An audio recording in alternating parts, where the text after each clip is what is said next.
Well, it is a great pleasure to be here. Thank you, Mark, for all your work. Thank you, Phil, for helping put this thing together. All right. It's good to be here. I'm a native Texan, 5th generation. Go back to the Republic. But because in the policy world, I actually spend a lot of time every month in Washington. And so when the chance to come talk here, I jumped at it because I got to tell you, between being in Washington and being here, I'd much rather be around a lot of people who aren't ashamed to be called patriots.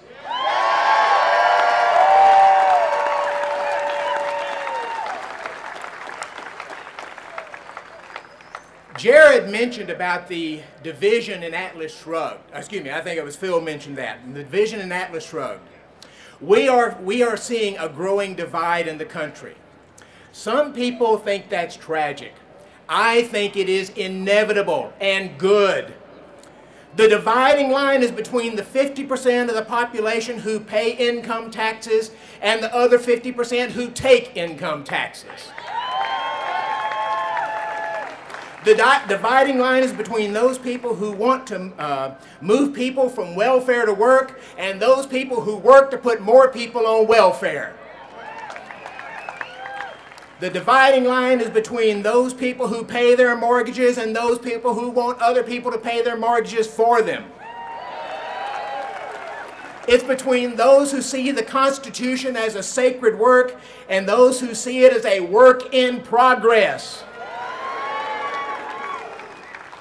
And it's between those people who believe in the endless possibilities of a free people and those people who believe in the endless possibilities of a free bureaucracy. Folks, we are in a battle. It's not a battle between the rich and poor. Some people want to make that claim. That is not it. We are the most generous nation in the world and better than any other nation in history. It's a battle over visions. Will we remain true to our founding fathers' vision of a free people, a free economy, and a limited government? Or is it time to abandon those principles for change? It's a battle most of us didn't ask for, nor do we want it. But it's a battle we have to have if we're going to stop this government from taxing and spending us into a third world nation. Let me give you some facts.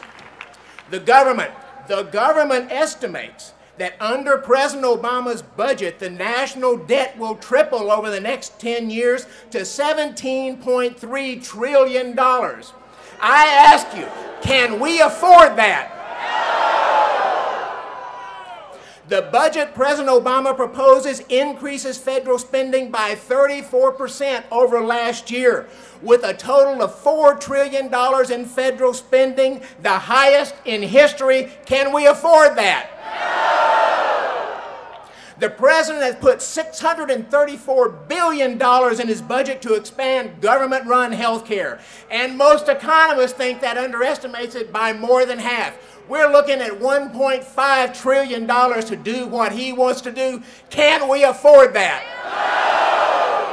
The president is proposing another $400 billion in new taxes on the energy industry, in order to be able to create those little cars that liberals want us driving. Can we afford that? And the Wall Street Journal said yesterday that the president has committed the country, along with the G20 countries, to $750 billion more in foreign aid to other poor countries. Can we afford that? We may be the richest nation in the world, but I tell you the difference between being the richest nation and one of the poorest is 4 years of those kinds of policies.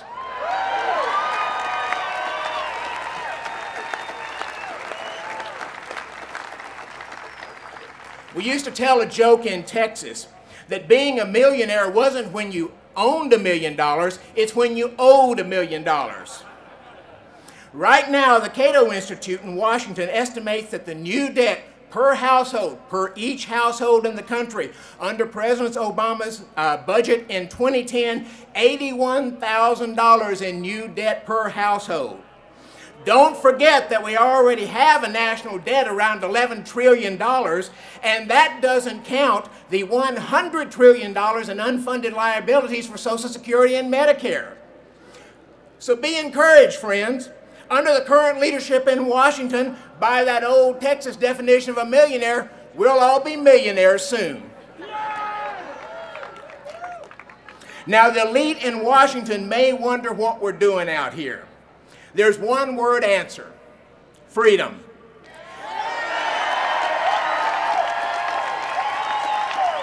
The more Washington takes from you to spend as it sees fit, the less you have to spend as you see fit. It takes away your freedom, and Washington wants to take away a lot more.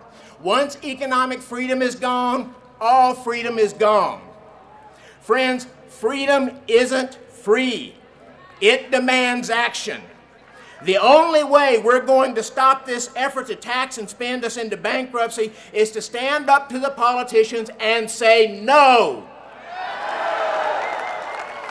That's what happened at the Boston Tea Party in 1773. Only we don't have to throw tea overboard. Thanks to the government handed down to us by our founding fathers, every 2 years we get to throw the politicians overboard.